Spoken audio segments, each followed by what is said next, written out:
Hi, mahal. Hello. Hello, mahal. Hello. Musta ka? Kanina malungkot pero ngayon okay na kasi nandito ka na. Oo. Me too. Excited na nga ako sa Saturday. Oh, wait, sorry. Remind me nga, ano ulit meron sa Saturday? Listening party sa Pobla. Yung sa friend ko. Alright. Sorry, nakalimutan ko yun. And I don't think makakapunta pa pala ako. What? I remember I told you na, di ba, na kailangan ko na i-mass produce yung paggawa ng Labuyo dolls. O yung friend ko na nag-order, yun na yung time na binigay sa akin para gawin yun. Sayang naman kung i-cancel ko. Sayang naman kung ika-cancel din natin yung lakad natin. Enjoy sana yun, no? You know, I'm sorry. Bawi na lang ako sa'yo, please. Okay. I guess. Sad. Yung face mo pag sad ka na. Ano eh. I'll make it up to you. So, magsasara daw? Hindi naman siguro. Ayaw nga ipasabi doon sa mga tauhan eh.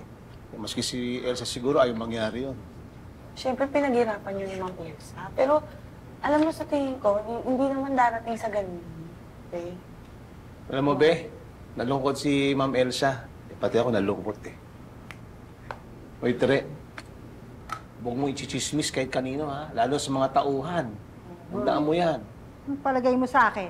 Chismosa? Oo. Be, kinakabahan nga ako eh. Paano yung panagsara?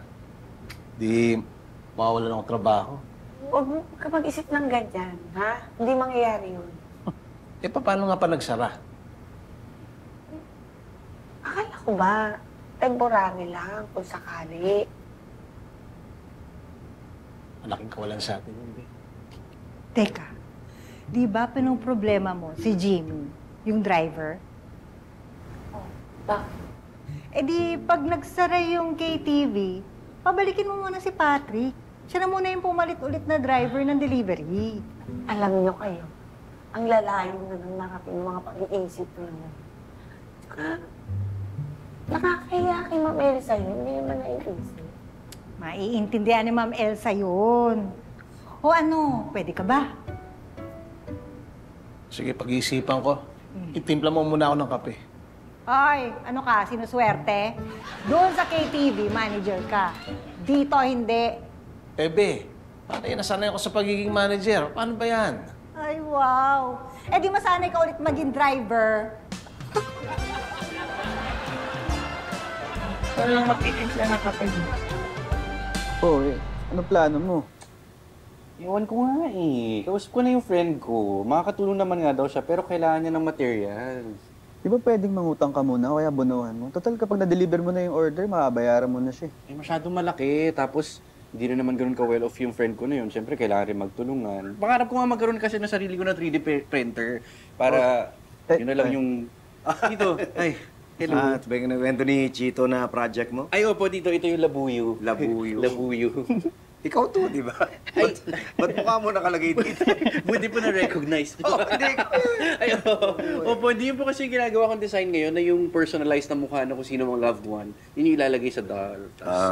Ayun. Kaso ngayon, kailangan ko nga po ng ano eh. Pondo. Pondo. Magkano ba kailangan mo? Di ko pa po alam, pero kailangan ko po kasi gumawa ng marami dahil next week sa toy convention na pupuntahan ko. Mag-display din ako dun eh, tapos ang dami pang orders. So, marami-rami dito eh. O, ako na bahala. Sige, sagot ko na to. Wait, tita, wait. What do you mean? Hindi, di ba? Ako na magbabayad ng pondo mo. Di ba sabi mo kailangan? Grabe naman, nakakahiya naman, tito. Hindi. Kailangan mo financer, di ba? Opo. Oo, yun. Ako na yun. Thank you, tito, so much talaga. Walang kailangan. Wala ka ng problema, oh. Oo nga eh. Thank you. Saya. Thank you, tito. Sobrang saya ko. Kaya kita i-kiss. Hindi na kailangan. Okay na. Sige, ikaw na lang kiss ko. Hindi na. Ito na lang. Just bumukha. Yan. Getting all your Kapuso shows has never been this affordable. Subscribe to the GMA Pinoy Pack on YouTube TV for only $14.99 a month. Watch GMA Pinoy TV, GMA Live TV, and GMA News TV anytime, anywhere.